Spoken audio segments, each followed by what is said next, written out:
Okay, so this may or may not be the very first test of Chess Please, where I play some pretty average chess. I'm trying to get in the head of my opponents, mainly for a couple of reasons: to help myself get better at chess by narrating along, and maybe to help you get a little better at chess as well, or just to help you whittle away a few minutes. So it's going to work. I'm going to play some 15-minute games of chess, which deceptively can actually be infinitely long. But essentially, how it works is each player gets 15 minutes, and then we get 10 seconds added to our clock for every move that we play. Now, before I jump into this, I should clarify I am not very good at chess. I'm very okay at chess. There's actually a rating down here, 1366. It's okay. It's not bad. I know the principles of the game, but I'm in no way skilled, and anyone that actually plays in like a club or anything would wipe the floor with me. So it might be a good place to jump in and start your chess journey, your chess voyage, um, to reach your final destination. But enough chitter chatter.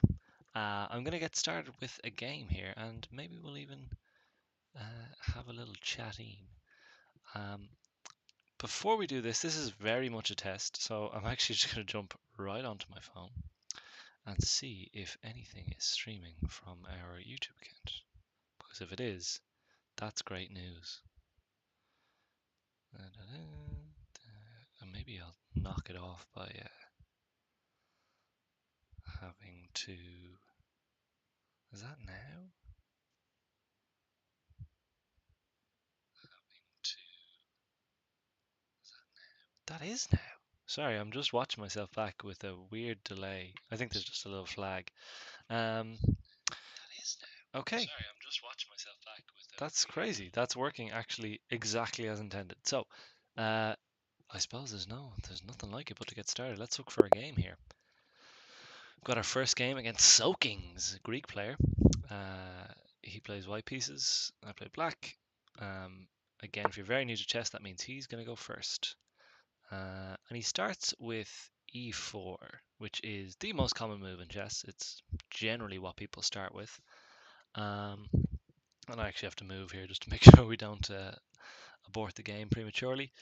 And generally, I'm going to play this move here, which is c5, which I believe is called the Sicilian opening.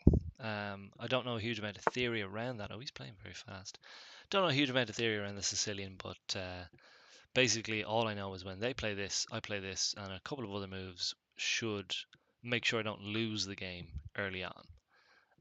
In general, I'm just going to play my next developing move here, which is getting my knight out. In general, in the opening of chess, you want to do three things. You want to get your king safe in the corner, either corner, by castling. You want to develop your pieces, mainly your knights, these guys, and your bishops. So you want to get them out from behind your ranks here and into the game, as well as controlling the center. And if you're keeping score, my opponent is doing all of those things very well, whereas I am already flagging a little bit in development. When I mentioned earlier on, I don't know how to play the Sicilian pretty well. I could take here with this pawn, but obviously he's got a double attack there with the knight and the queen. So what I think I'm actually going to do is I'm going to defend this pawn because he's being attacked there with this bishop. And how that has to work is this pawn here, my king pawn. Actually, just going to move it up one space, I believe, is the soundest move theoretically. It just stops him pushing this pawn and making things a little awkward for my knight with attacking here. So, well, he's done the pushing thing, and I didn't think he was going to do that. So, in terms of a response, I can move my knight. Don't really want to move my knight around too much. If I take with this bishop, sorry, with this pawn, uh, I'll have what's called doubled pawns. Essentially, I'll have this pawn here, my e pawn, and my d pawn are actually both going to be on the d file. It essentially just makes them a little bit weaker. They're not going to pair well together. But I don't really see an alternative here that's That's satisfactory to me. However, potentially knight here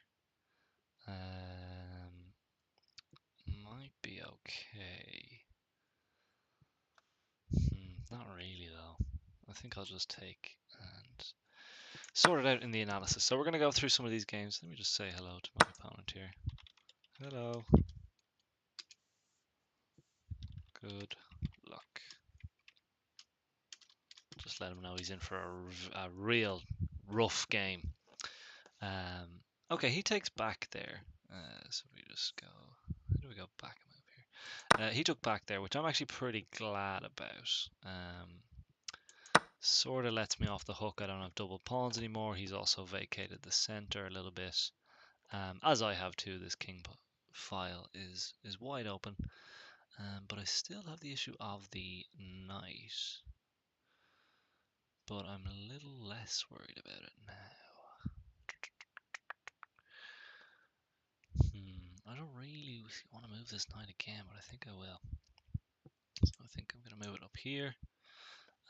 It's going to be defended by the pawn.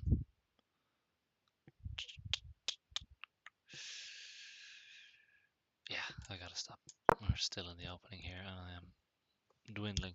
This is not how I thought this game was going to go. I thought I was just going to play by the book, but maybe they know something a little bit more about the opening than I do, because they're very aggressive, I have to say. If it comes to it, probably what he might do, or he or she, looks like a he, what they might do is bring this pawn up here, just threaten the knight, just kick him out of there.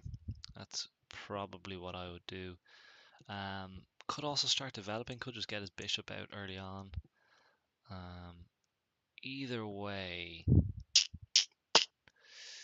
okay, that's not the worst. He's brought his bishop out, but it's not a brilliant square.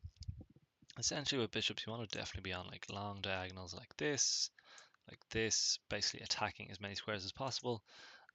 In this guy's case, his pawn is in the way of his bishop here, and I can actually sort of consolidate that a little with a move I was thinking of playing anyway, which is this move. My d pawn, my queen pawn up to d6. And what that'll do is it will free up my bishop to attack along this diagonal, potentially looking at some sort of pin here on his knight. This knight might be a little bit prickly. I'm not happy with how he's developed. But that's the move I'm going to play. And you can see here, this would be one of the longer form games that I would play. Normally I play kind of either this or Blitz, which is like 3 minutes long. But you can see here how quickly the time sort of melts away from you. And now I'm going to play a move I definitely don't want to play, which is unfortunate. Basically, the only safe square for my knight, this is the possible moves. I can take his pawn, he'll get taken back. Same here, he got taken by the pawn here. This is actually the only safe square. And again, a general rule is knights on the rim is dim. You don't want your knights on the side of the board because they just have so much fewer squares to move to. They can get trapped pretty easily.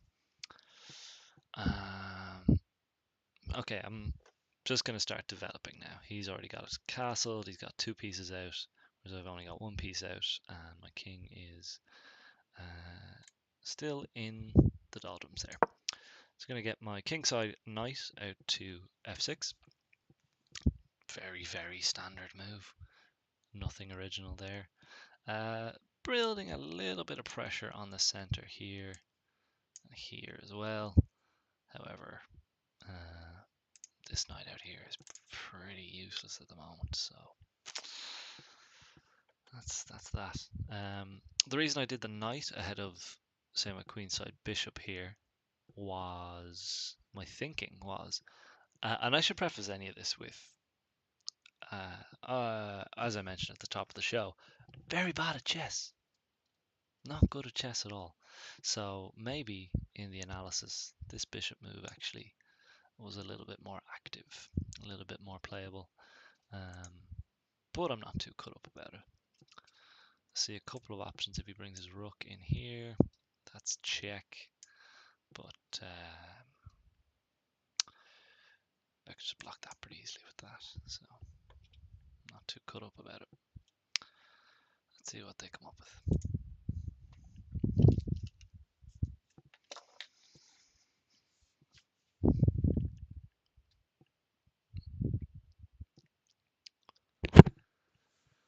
At this point in the game, I'd note that they did not respond to my opening message of hello and good luck, which can only lead me to the conclusion that they wish me bad luck, in which case I definitely want to win. Pretty similar rated, 1366, good year for wine. He's 1325, so generally how it works is you play people, and based on the differences in your ratings or similarities, you you go up and down the ratings based on if you win, lose, or draw. Draws are a thing in chess. Stalemates they're called. Well, stalemates are a type of draw. But we'll cross that bridge when we come to it.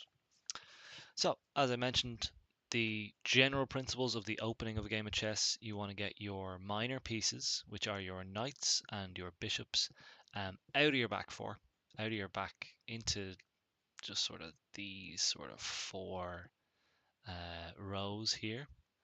I don't know if they're called rows, but flanks? No, flanks are up and down, I think. Anyway, you want to get them onto those rows, and you want to get your king castled, as they have done here. Basically, you need to clear out the space between your king and your rook on either side, and then you can actually just swap their positions. Reason being, it connects your rooks, it gets your rook in the corner in the game. It also talks a lot better with your rook on the other side, and it gets your king safe in what hopefully by the time you castle should still be a wall of pawns. And actually, if this wall of pawns starts to break down before you have the chance to castle, sometimes it's just you just shouldn't do it. You should either castle the other side or just kind of fortify your position in the middle. Again, there might be people who are good at chess that are listening that are pulling their hair out and saying that is not true. But here we are. So we did plan for this. This might seem dramatic and scary, but we thought, so I'm in check here. His rook is attacking my king, and that's fine. We knew that was an option. So actually the only sort of decent move here, I think, is just this bishop in here. It's blocking the rook attacking my king. It's defended by the queen.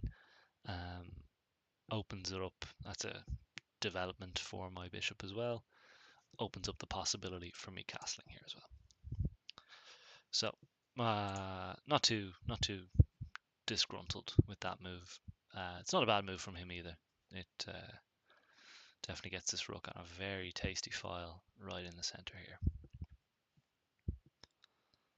Rank. They're called ranks, not rows. Rank and file. I'm glad we got to the bottom of that together. So he's threatening my knight here with his bishop again. Good developing move.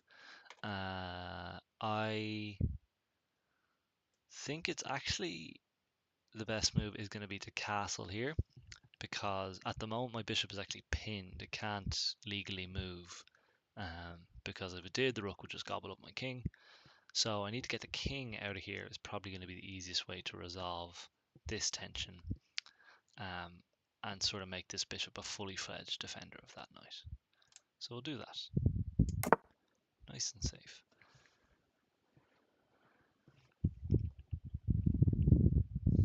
So pretty much we each have kind of one minor piece. Yep, he's got his last minor piece into the game. I want to do the same now. And that'll kind of bring us out of the opening into the endgame. I am tempted for this move. We saw that earlier on. It was a nice active move into the opponent's half. Pins the knight to the queen there, makes him make a couple of decisions with his h-pawn here. I think I will do that. That'll just connect my back rank a little better. But what I also want to do is just a bit of prophylactic chess, as they call it. Kick that bishop out of there. But I want to be a little more aggressive.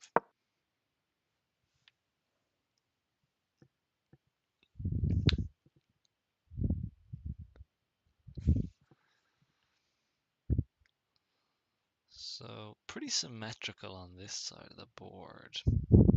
It's the side where the kings are, so a lot of the attacks will probably start to happen out here. If I were to say who I think is winning, I think it's incredibly even at the moment. No huge blunders or pieces hung, as they say. If you give away a piece for free, you hang that piece. That bishop move isn't bad, or that queen move, I should say. Does a couple of different things. It kind of doubles up the attack here on my knight. So this knight is actually being attacked by the bishop, but it's safe here because of the pawn. But again, obviously he has two attackers now. The bishop attacks, I take with the pawn. He takes with the queen. He's up a... Oh, he takes there with the queen. He's up a bishop. So I sort of want to address that as well. That's tempting, but not really, because this knight can just come in, mop up there. Also, don't want to neglect the fact that that queen move also just bears him right down on the h file there on the king. I think now is just the time to play it safe with the knight, bring him back in here, and get him off the rim. He's no longer dim. Dim sum. Dim sum.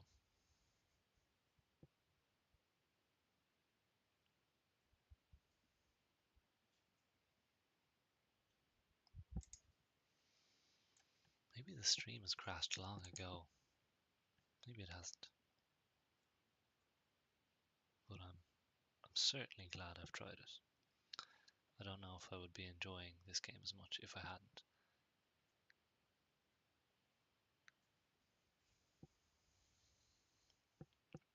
So we saw earlier on this bishop was actually made pretty bad, his white light squared bishop, when he popped it there. It's pretty closed in, and I have kind of control. This bishop is, or this pawn isn't really going anywhere. I don't really need it to go anywhere. Yeah, it's a little bit annoying that I can't attack this square or this square, or sort of control those squares. But especially with the queen here, this bishop only really can go this way, and it's not the most valuable real estate in the game. So I don't really mind that. I like this knight here, actually. It's defended, sort of watches any kind of muscling in on this square here.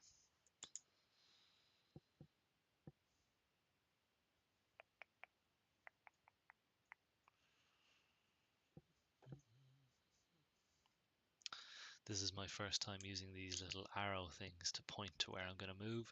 I'm petrified that when I'm doing it, I'm going to actually move the piece to where I'm pointing at, which might end up being a disaster. But if it does, it's just chess. I can win another game and then lose one immediately after. Okay, what is on his mind at the moment? This is a very closed game. Not a huge amount of action just yet. I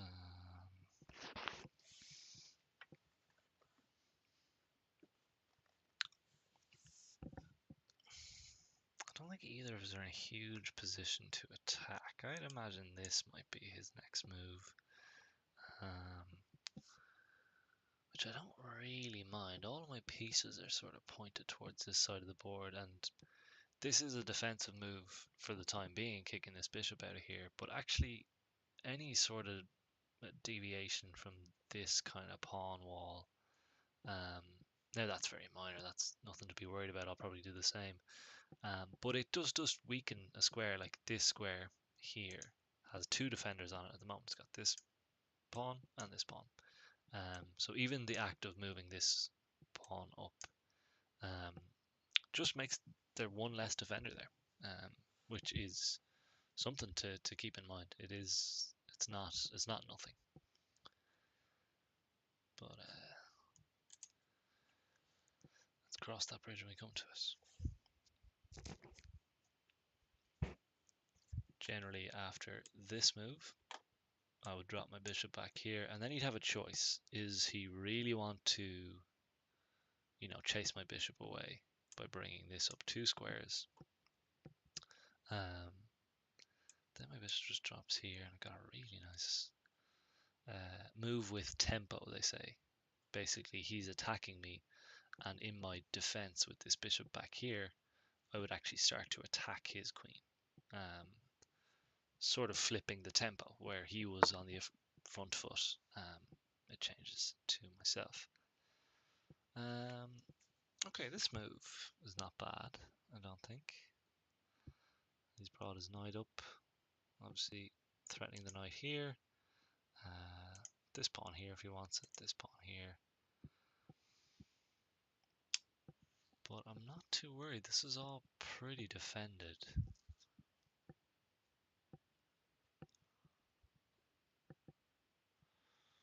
So it looks like an attacking move, but in reality, I should be able to counter it pretty easily. I don't necessarily know if I need to move this knight just yet. I mean, if he takes with the knight, I take back with the queen. Which isn't unreal, but is not the worst. What I might do is might just make him play his hand here. Again, these pawns, happy to get them into the game, to be honest. There's not a lot going on this side of the board. So I think chasing him away, he'll probably take the trade. I can't see anything else good from there. And I'll take the trade with the queen. I'm still defending the bishop, which is fine. Can even bring this rook across if I need to.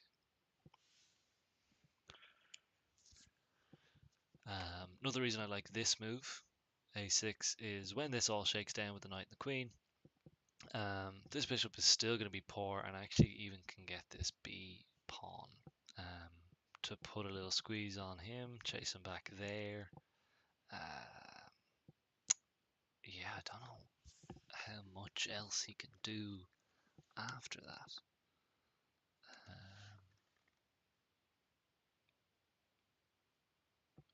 Yeah, there could be,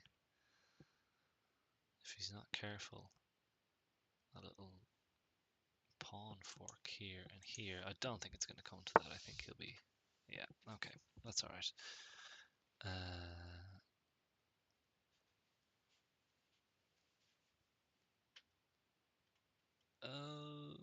Okay, I think I see. Even still, this move is what I'm interested in. Forces the bishop back here, which would be a blunder if he goes here. He would have to come back here, which I'm so fine with at that stage. I could pop him up there. Yeah, I think this is going to be the move. I'm a touch nervous of this bishop. It's only defended once by my queen, and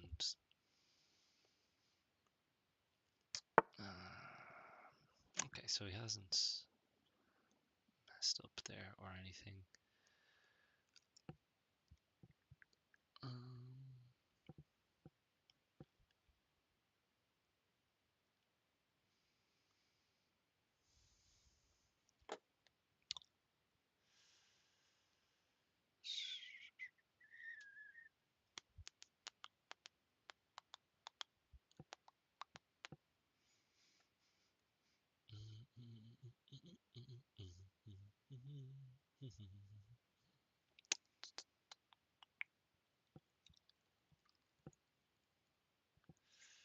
Where to next? Could do something as simple as that, or this.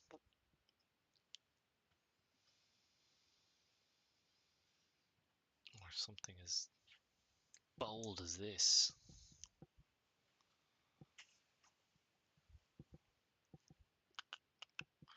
I don't think that bishop's going anywhere. That's fine.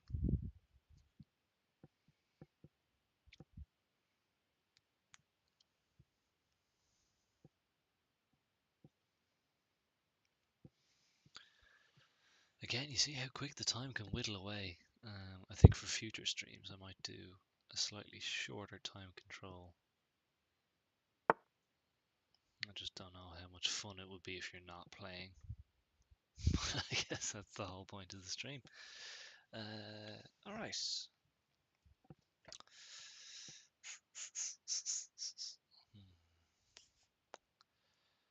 I still do like this. This is just a little passive though. I mean, his queen obviously will just move here, probably attack the bishop. Yeah, it's not the best. Where can this guy go? Here. He's defended. He's got that locked up.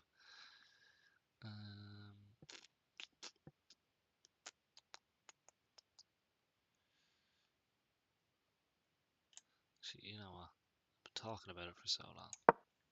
H6. Let's make him make a call with that bishop. Hopefully he takes, to be honest. Right.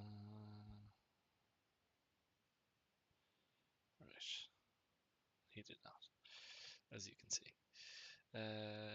That's okay. That's fine. Again, this is where I mentioned, do I follow him up here with the double pawn move? For those of you very new to chess, if you haven't played before, your pawn's first move, actually, you can move them up 2 slots, only for their first move. But again, bishop just drops back here, builds a bit of pressure on that, which I'm okay not to have happen. I feel like there's a little combo I could try here, but it might be precluded by this.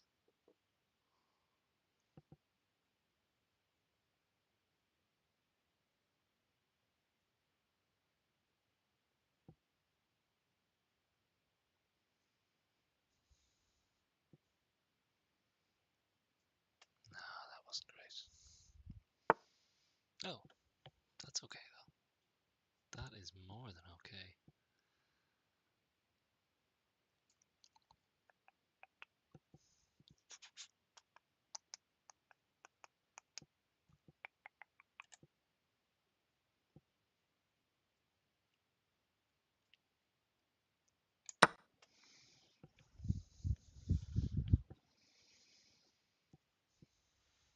So, I don't know if I've calculated this right, but what I want to have happen is either him take with the rook here,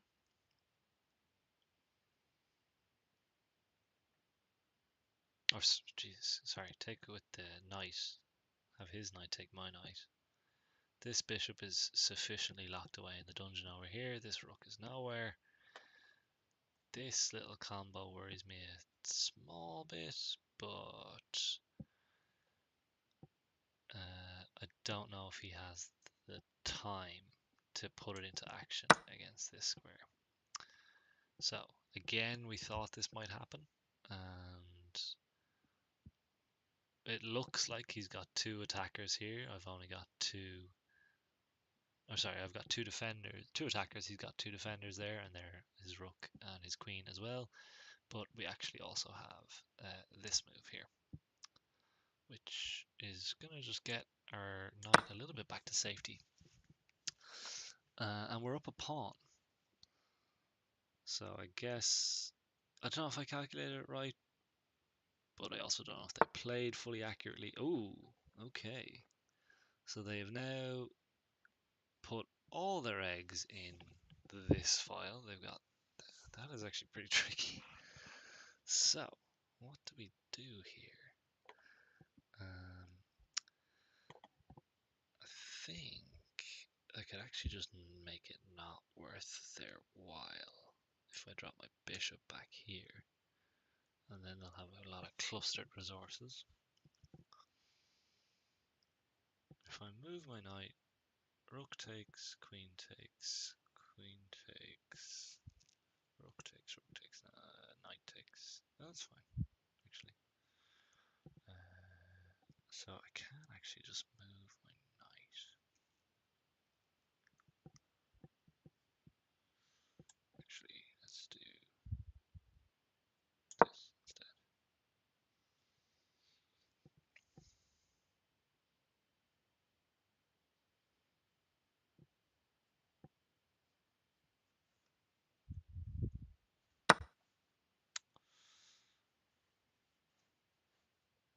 I'm an idiot. That is not the right move. Oh, dummy, dumb boy. Ah, that was dumb.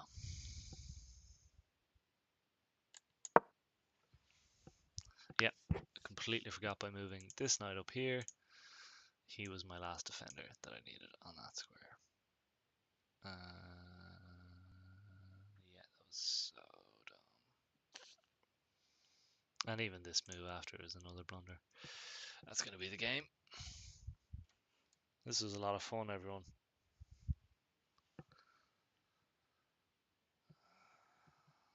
This was great big fun.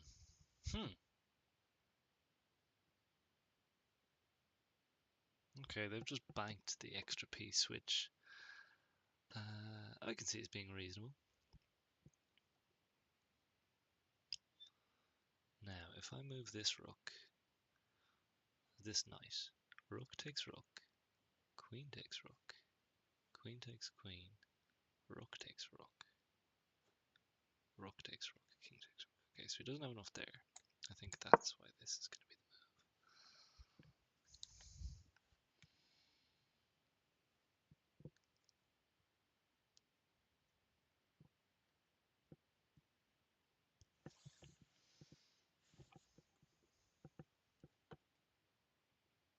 This is excessive, having these three all on the one file. It's very, very strong. Which might be my undoing. I just couldn't get the didn't get the calculation right for this move back here. Now we won this exchange. And then that was just dumb. I probably could have even just taken back, couldn't I? So what happened there was something I didn't expect happened, and I panicked. And as a result, we're probably going to lose this game. Which, in the end, is a sterling lesson. And I'm glad I learned it with each and every one of you. Given that this is the pilot episode, there is no one watching at the moment, but my wife can hear me beside me, and she'll know of my failure.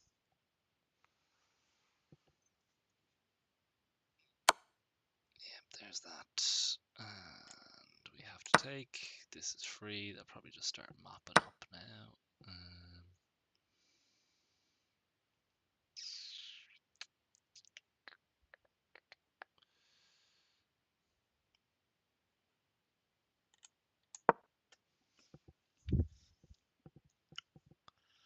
Don't really have a plan left.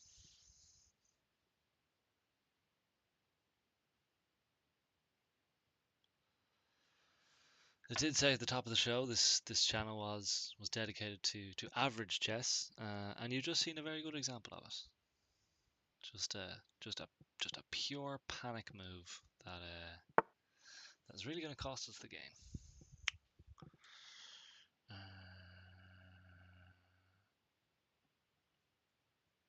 We're actually going to take here. Just don't want to guarantee him a free pawn to the end of the board. I'm going to take here too, which generally when you're behind you shouldn't really offer trades like that. But I know I've got this fork here, so gonna pick up one pawn and lose this one in the process.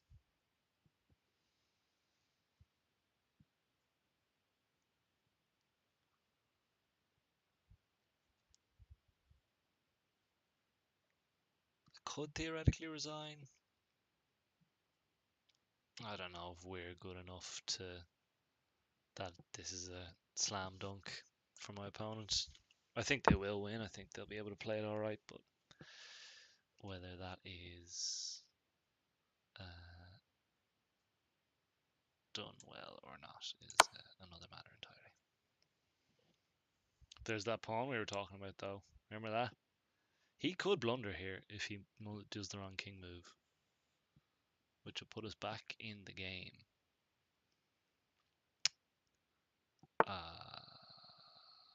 No, he didn't.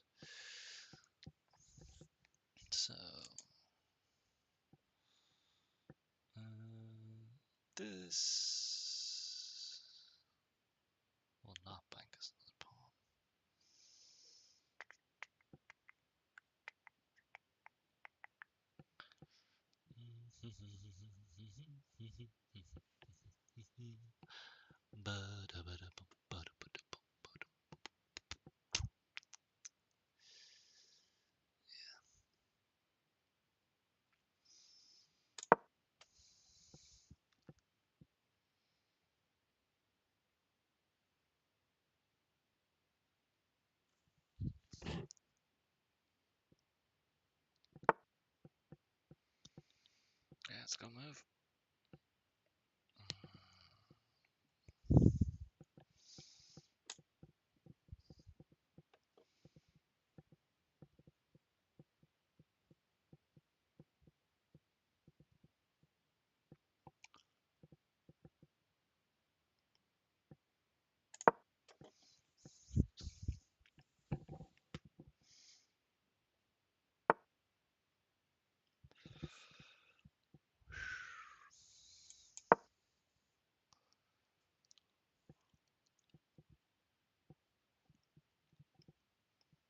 If I can stop him getting a queen,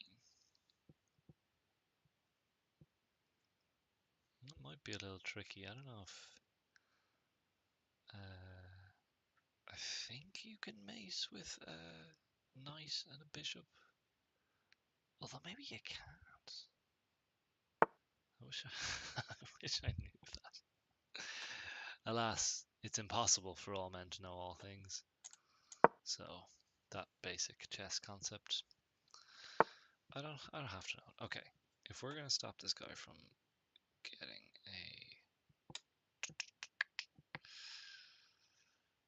a queen, we'll have to start moving now.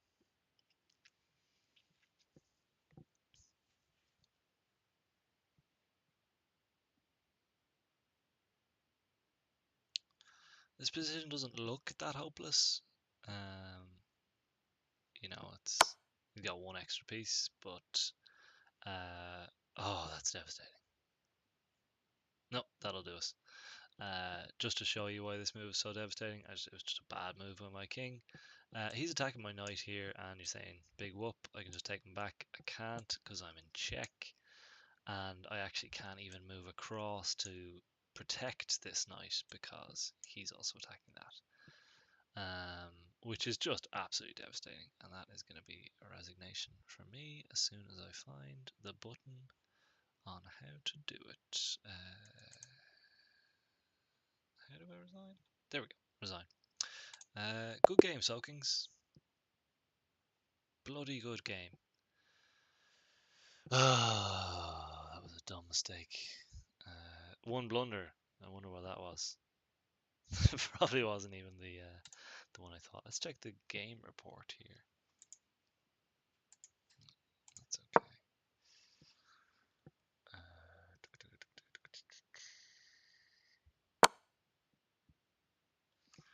Yep, they have it down as a giveaway game.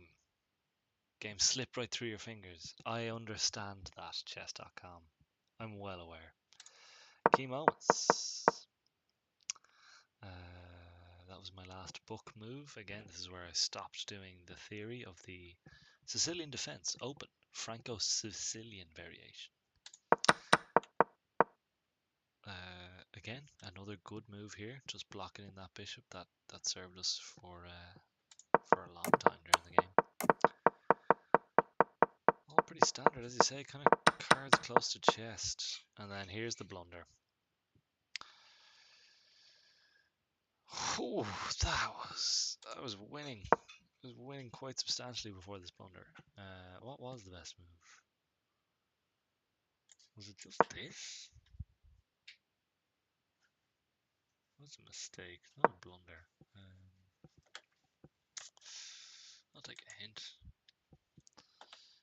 Ah, that's a pretty good move. It's the best move. E6, bring the knight across. Really stymie the three amigos here.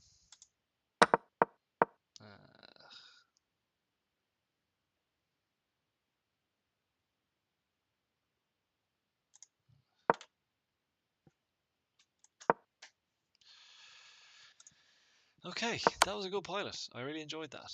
I don't know if anyone will ever see the light of day of this particular stream, but I'm glad I got to play a game of chess like that.